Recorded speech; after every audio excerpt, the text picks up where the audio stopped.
Terima kasih Anda masih bersama kami di iNews Siang. Pemirsa, KPK menangkap tersangka kasus korupsi pengadaan IKTP, Paulus Thanos, yang buron sejak tahun 2021. Perusahaan Paulus Thanos disebut meraup keuntungan 145 miliar rupiah dari pengadaan IKTP.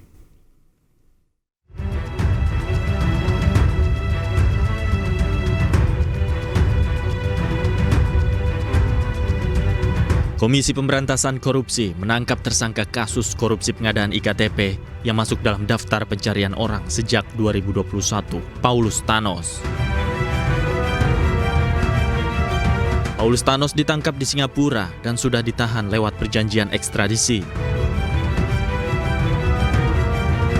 Kini, KPK tengah berkoordinasi dengan Polri, Kejaksaan Agung, dan Kementerian Hukum untuk dapat memulangkan Paulus ke Indonesia. Prosesnya seperti apa nantinya? Mudah-mudahan semuanya berjalan lancar. Itu dulu lah. Pak, penangkapannya gimana? Pak benar di Singapura, Pak? Sedang apa mungkin? Iya, Pak. Di mana? Kalau itu kan dari sana nanti ya akan tindak lanjut. Kami hanya banyak melakukan koordinasi, ya kemudian nanti mudah-mudahan semuanya lancar. Di Singapura itu rumah tinggal atau bandara atau gimana, Pak? Belum terverifikasi secara Akan berkoordinasi dengan siapa aja nanti KPK untuk memulangkan? ya pastinya dengan pihak yang terkait semuanya. Ya. Paulus Thanos ditetapkan sebagai tersangka kasus korupsi IKTP sejak 2019 bersama sejumlah orang. Paulus merupakan direktur utama PT Sandipala Arta Putra. Dari hasil kong kali kong, perusahaan itu mendapat jatah proyek sekitar 44% dari total keseluruhan proyek pengadaan IKTP senilai 5,9 triliun rupiah.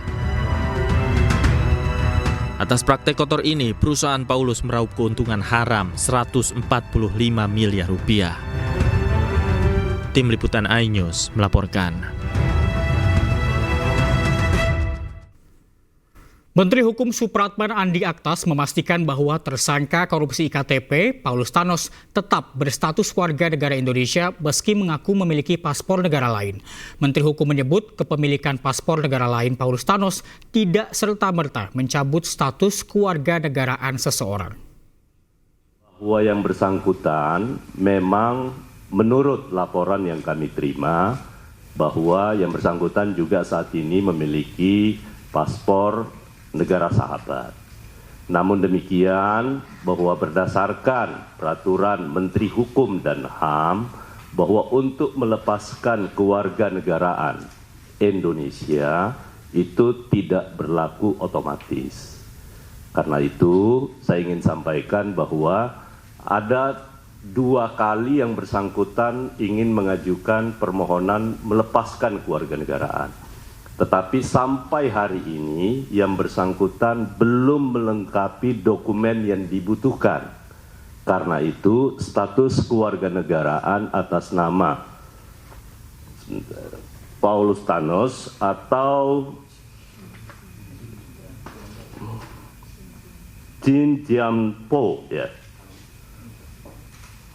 Jin Tianpo alias Paulus Thanos itu masih berstatus sebagai warga negara Indonesia.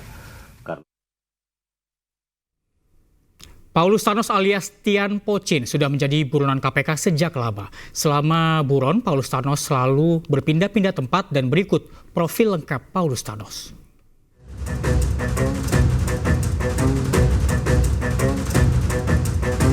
Paulus Thanos yang memiliki nama lain Tian Po Chin. Ia juga memiliki jabatan sebagai Direktur Utama PT Sandipala Arta Putra.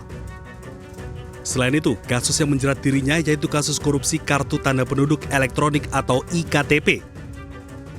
Sedangkan peran Paulus Thanos terlibat rekayasa tender proyek KTP elektronik dan ditetapkan tersangka oleh KPK tahun 2019. Kemudian ditangkap KPK di Singapura tahun 2025.